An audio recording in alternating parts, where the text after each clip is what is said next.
오늘 이 시간 요한계시록 8장 1절에서 5절까지 말씀 중심으로 깨어 기도하라 14번째 시간으로 기도는 더 큰 환난을 이기게 합니다 라는 제목으로 말씀의 은혜를 나누겠습니다. 중국의 모택동으로 인해서 문화혁명이 일어나자 선교사님들이 추방명령을 받아서 모두 중국을 떠나야만 했습니다. 마지막으로 떠나던 선교사 한 분이 제자 훈련을 받고 중국 교회의 훌륭한 지도자로 자란 현지인 목사님과 차를 마시면서 대화를 하게 되었습니다. 선교사님은 그 현지인 목사님에게 이렇게 물었습니다. 앞으로 많은 환난과 핍박이 몰려올 텐데 견딜 수 있겠소? 그러자 그 중국 목사님이 가만히 마시는 차를 바라보면서 이런 말을 했습니다. 선교사님, 이 차가 뜨겁죠. 그러면서 차 티백을 들어 올렸습니다. 이 티백이 뜨거운 물 속에 들어갔다고 해서 그 맛을 잃어버리나요? 아마도 뜨거운 물 속에서 진짜 맛을 내는 것처럼 두고 보십시오. 저는 우리의 신앙이 진실이라는 것을 앞으로 오게 될 환난을 통해서 보여드리겠습니다. 그렇게 말을 한 것입니다. 그러자 이 선교사님이 마음의 안심을 하고 고국으로 돌아갈 수 있었다고 합니다. 환난 속에서 신앙을 지켜내는 것이야말로 진짜 신앙인 것이죠. 환난과 역경 앞에서 사람들은 세 가지 유형을 보인다고 합니다. 첫 번째, 체념형입니다. 즉 역경을 만나면 체념해 버리는 것이죠. 그냥 그 자리에 주저앉아 버리는 사람이 있습니다. 두 번째는 도피형입니다. 즉 이들은 역경을 만나면 일단 위기만 벗어나고 보자 이런 생각으로 도망쳐 버리는 것입니다. 세 번째는 돌파형이 있습니다. 어떠한 역경이라 할지라도 체념하지 않고 도피하지 않고 당당히 맞서는 것이지요. 여러분, 신앙인의 모습은 바로 이렇게 돌파형이어야 할 줄 믿으시기 바랍니다. 그런데 우리가 어떻게 돌파해낼 수 있겠습니까? 그것이 문제죠. 오늘 본문은 우리에게 기도가 답이다, 이것을 알려주고 있는 것입니다. 기도해야 한다는 것입니다. 오늘 본문 말씀을 보면 어린 양이 7번째 인을 떼시는 모습을 우리에게 보여주고 있습니다. 우리는 그동안 어린 양이신 예수님이 6번째 인까지 떼시는 모습을 보지 않았습니까? 각각의 인을 떼실 때마다 이 세상에는 유혹과 핍박이 오게 되었습니다. 첫 번째 인을 뗄 때에 흰 말을 탄 존재가 이기고 또 이기려고 했다, 이런 말씀을 했습니다. 즉 양의 탈을 쓴 늑대와 같은 거짓 선지자가 성도들을 이기고 또 이기려고 했다는 것이지요. 거짓 선지자의 유혹이 만만치 않다는 것입니다. 오늘날에도 수많은 이단자들이 있지 않습니까? 수많은 사이비 교주들이 있지 않습니까? 그들이 흰 말을 타고 마치 선한 모습을 한 것처럼 겉으로는 그렇게 보이지만 속으로는 시커먼 늑대가 앉아 있는 것이죠. 양의 탈을 쓴 이리라는 그런 말이 있지 않습니까? 바로 그러한 유혹들이 있다. 첫 번째 인을 뗄 때 그러한 유혹이 있을 것임을 말씀해 주고 있죠. 마태복음 24장에 나와 있는 그 순서에 따라서 거의 그대로 일치하고 있다는 것을 알 수가 있죠. 두 번째 인을 떼실 때에는 전쟁이 일어나는 일들이 있었습니다. 세 번째 인을 떼실 때에는 기근이 일어났죠. 그리고 네 번째 인을 뗄 때에는 사망의 권세가 땅 4분의 1을 덮어버렸습니다. 원인은 알 수 없는 죽음의 공포가 몰려오게 되는 것이죠. 사실 지난 코로나 시기에 참 많은 분들이 돌아가시는 안타까운 일들이 있지 않았습니까? 앞으로의 시대는 그런 일들이 얼마든지 일어날 수 있다는 것을 말씀해 주는 것입니다. 다섯 번째 인을 뗄 때에는 예수 믿는 사람들의 순교가 있게 되었다라는 것을 말씀해 주고 있고요. 마지막 여섯 번째 인, 지난번에 살펴본 여섯 번째 인을 뗄 때에는 우주적 대격변이 일어나게 되었는데, 지난주 살펴본 말씀과 같이 그러한 우주적 대격변이 일어나기 전에 하나님께서 그 세상을 심판하려는 그 네 천사를 멈추시죠. 왜 멈추셨습니까? 인침받을 14만 4천 명 때문에. 그들이 인침받기 전까지는 세상에 환난, 핍박 멈추어라. 그리고 인침을 받고 난 다음에 그런 이제 핍박이 오게 된다는 것을 우리에게 말씀해 주고 있죠. 이 14만 4천 명은 문자 그대로의 숫자가 아니라 하나님께서 택하시고 부르시고 구원 주시기로 작정한 영혼은 다 구원받는다. 그런 의미라는 것을 지난번에 말씀을 드렸습니다. 그런데 오늘 마지막 7번째 인을 떼실 때에는 굉장히 좀 싱겁습니다. 오늘 말씀을 보니까 예수님께서 7번째 인을 떼실 때에는 하늘이 반 시간쯤 고요했다. 그리고 끝이에요. 고요한 시간. 반 시간이라고 하는 것은 그리 길지 않은 시간을 말하는 것이죠. 그동안 이 세상에는 많은 유혹과 핍박과 시련과 고통이 있었는데 반 시간쯤 침묵의 시간이 흐르게 된다라는 것을 말씀해 주시는 것입니다. 마치 폭풍 속의 고요라는 말처럼 그 다음에 있을 더 큰 재앙이 오기 전에 잠시 숨 고르기를 하는 것처럼 잠시의 평안의 시대를 살게 된다는 것을 말씀하고 있는 것입니다. 잠시의 평안의 시대. 7번째 인을 떼면서 잠시의 숨 고르게 하는 그런 시기가 오게 된다는 것이죠. 그런데 많은 사람들이 이제 모든 심판은 끝났나 보다. 이제 이 세상은 아무런 근심 걱정 없이 살 수도 있겠구나. 그렇게 개인적으로나 또 우리 이 세상의 역사 가운데 그런 시기들이 있었다는 것을 보여주고 있는 것입니다. 18세기에 산업혁명이 일어나면서 사람들은 장밋빛 청사진을 그렸습니다. 과학이 발달하고 의학이 발달하고 모든 것이 발달을 하니까 이 세상이 유토피아가 될 것이다. 이런 생각을 한때 했었어요. 그런데 과학과 의학이 아무리 발달해도 인간의 죄악은 더 극심해졌고 인간의 타락은 걷잡을 수 없을 정도로 더 타락해졌다는 것을 역사는 우리에게 보여주고 있죠. 산업혁명이 일어나서 과학을 발전시켰는데 그것으로 무기를 만들지 않았습니까? 그것으로 많은 사람들이 죽어버리는 일들이 벌어지지 않았습니까? 사람들이 잠시의 평안을 경험하게 되면 마음을 놓아버리는 경우가 참 많아요. 오늘 본문이 바로 그것을 보여주고 있습니다.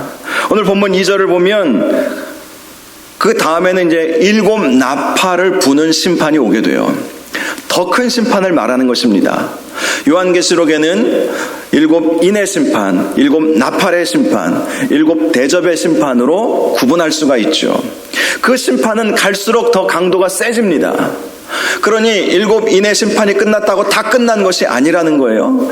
그 다음에 오게 될 7 천사가 각각의 나팔을 한 번씩 불 때마다, 첫 번째 나팔을 불 때마다 또 심판이 오는데 그 전보다 더 극심한 심판을 경험하게 된다는 것 아니겠어요? 그런데 그 7 나팔의 심판을 당하기 전에 잠시 고요의 시간, 잠시 평안의 시간, 쉬어가는 시간과 같은 그러한 시간이 오게 된다는 것입니다. 이런 예화가 있어요. 마귀들이 어떻게 하면 예수 믿는 사람들을 타락시킬 수 있을까? 이런 주제로 회의를 했다고 합니다. 한 마귀가 제안했습니다. 모조리 잡아다가 목 베어 죽입시다.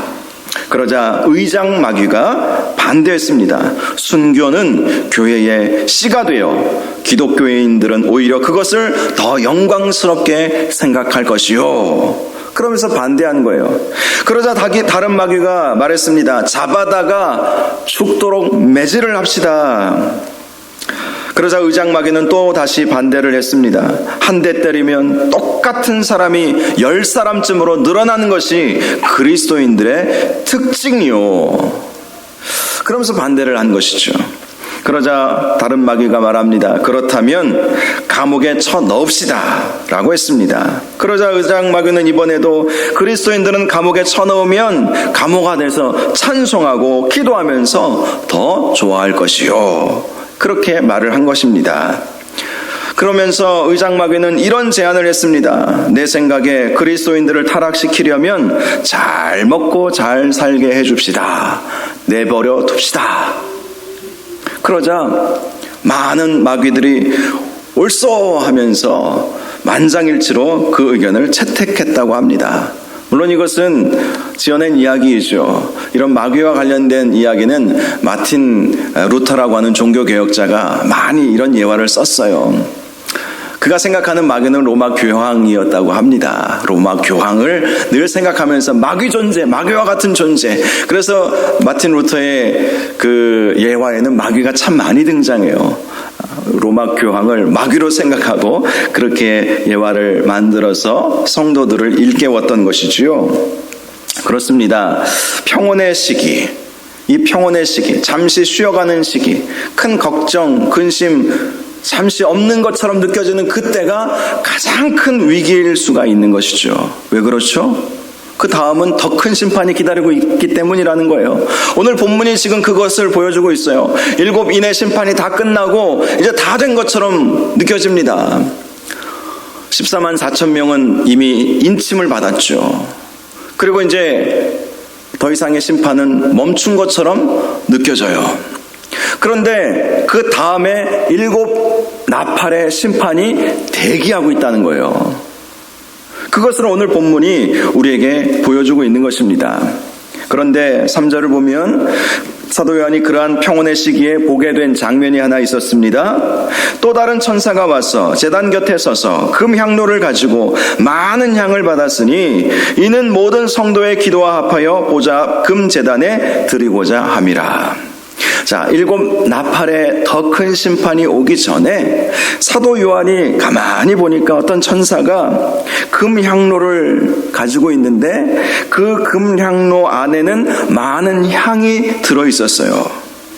그리고 그 향은 모든 성도의 기도와 합하여서 보좌 앞 금제단에 드리고자 하는 그 모습을 사도 요한이 본 것입니다.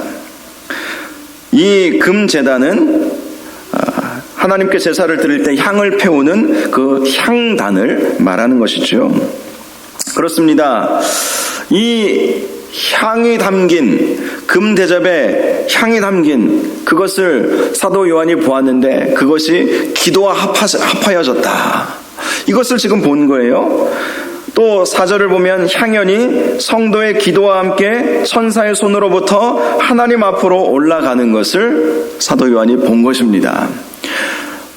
이 7번째 7 나팔을 불기 이전에, 즉 더 큰 심판이 오기 전에 사도 요한이 본 것은 성도들의 기도가 모아져서 하나님 앞에 올려드려지는 것을 본 거예요.